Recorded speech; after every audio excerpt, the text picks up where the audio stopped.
Well, as you could tell from Lisa's reporting, there is a lot at stake in this aid package, from the healthcare system to basic tenets of the U.S. economy. It has been a political battle to find a bipartisan solution. It still is.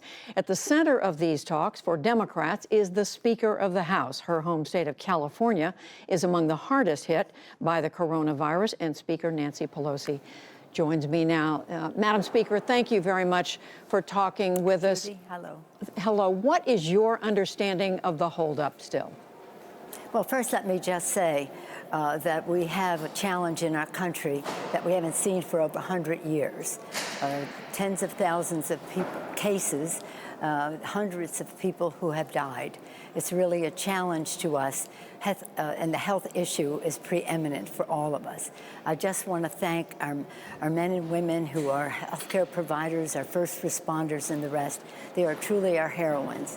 And one of the challenges that we have is to make sure that they have all the personal protective equipment that they have to do their jobs, so they're not taking risks as they go in to help others, and don't bring any problems home from the office of the workplace. So it's so important that we can try to save lives, but also to respect what it takes to save those lives in terms of our healthcare providers and first responders, firefighters, and the rest.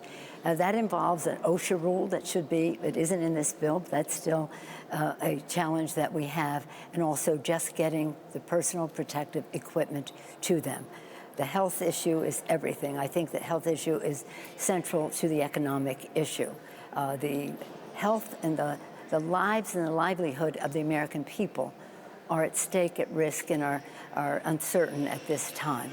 So when we get to the economic side, we're very pleased, actually, that in the last few days, the Democrats in the Congress performed some jujitsu on the bill that was there. It was from the top down, corporate, trickle down to the workers. We turned it completely around to workers, for the workers to bubble up, for the workers and for the families. So there are many provisions in the bill that are necessary and immediate, and we hope that the Senate will take up the bill so we can bring it to the floor in the House.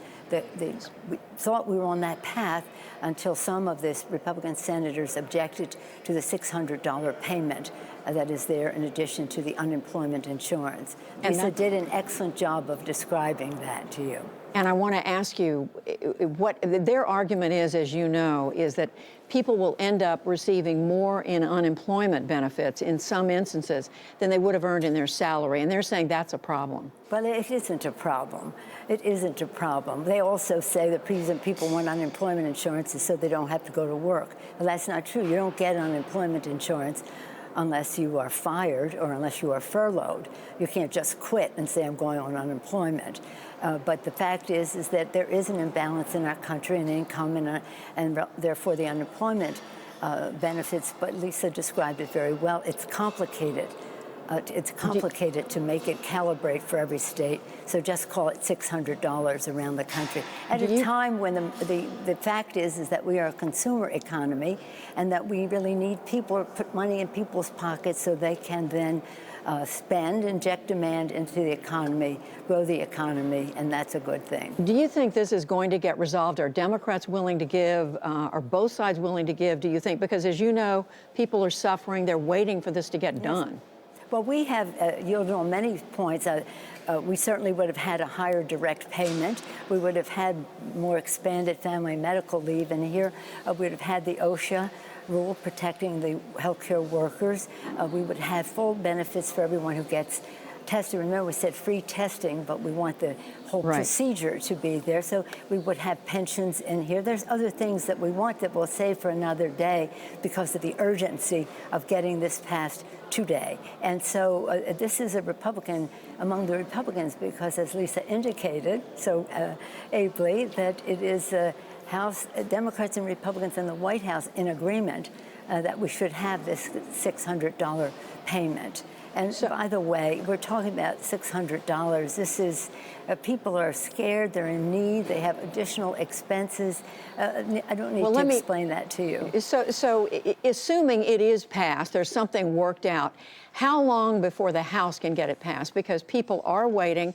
Are you confident you can get the sort of what they call unanimous consent, which means it moves very quickly through the House, is voted on quickly? No, I don't think we can get unanimous consent. I think there are a number of people who are working their way here on the Republican side for sure, maybe on the Democratic side, to object to unanimous consent. But that was only one option. The other option is to take the vote without a recorded vote, so that members do not have to be present, but that we'd have to have a majority to pass the legislation. If, in fact, that doesn't work, then we're all prepared. Our distinguished whip, Mr. Clyburn, and our majority leader, Mr. Hoyer, have prepared the way for how members would participate and that we could get the job done just in a matter of a short period of time. We also have the guidance of our Capitol physician and the sergeant at arms to talk about how members, if they need to come back, that is required, that they could safely participate on the floor in debate and in voting. And I'm asking, we're ready. I'm asking because, of course, the House is not in session right now. You would need to call members back. And again, the people are waiting and asking when is this going to get done? So what's the soonest you think it could be voted out? Well, as soon as the Senate passes it. That's really the requirement. It began in the Senate. We anticipated when they came into session at noon that they would be bringing it to the floor shortly. We were anticipating seeing the text earlier in the day, but obviously there's some tweaks or glitches that need to be resolved, but nothing as substantive as taking away a $600 benefit for people, a lower income and shall we say, low-wealth individuals who really need that money to meet ends meet, especially at this time. And so this was a formula that was worked out. I'm so proud of my House Democratic chairman. Their wisdom, their knowledge, their experience, their strategic thinking is just dazzling, and they had a big impact working with the Senate Democrats to take this bill from a corporate-oriented bill to a worker-oriented bill, and that part of that is to have America's working families benefit from the resources that we're putting into the bill. So just two quick questions. You are satisfied at this point with the corporate oversight in here, Inspector General provisions, the oversight board?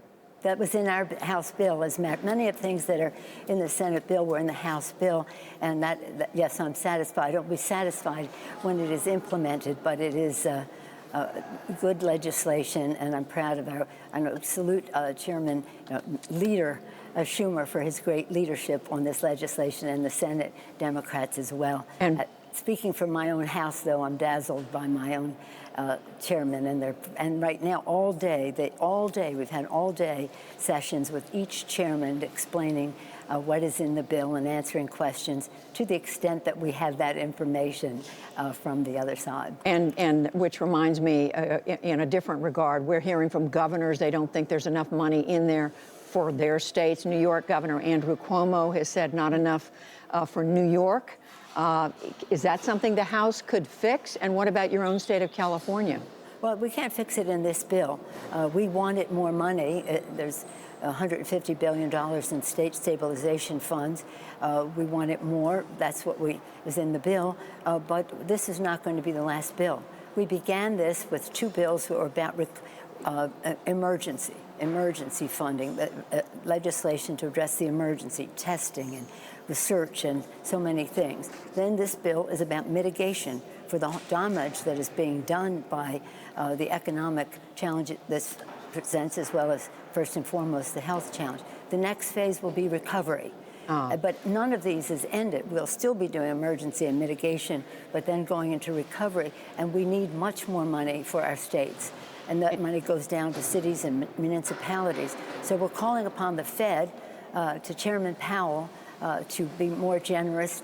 He told me, think big because the interest rates are low. I'm telling him to think big and help our states because they are taking a big bite of this wormy apple and they need much more in terms of resources. So again, seeing what the Fed does and what the nature of how this grows, we're going to have to come back and put more funds in. The concerns that the governor has put forth are very well-founded.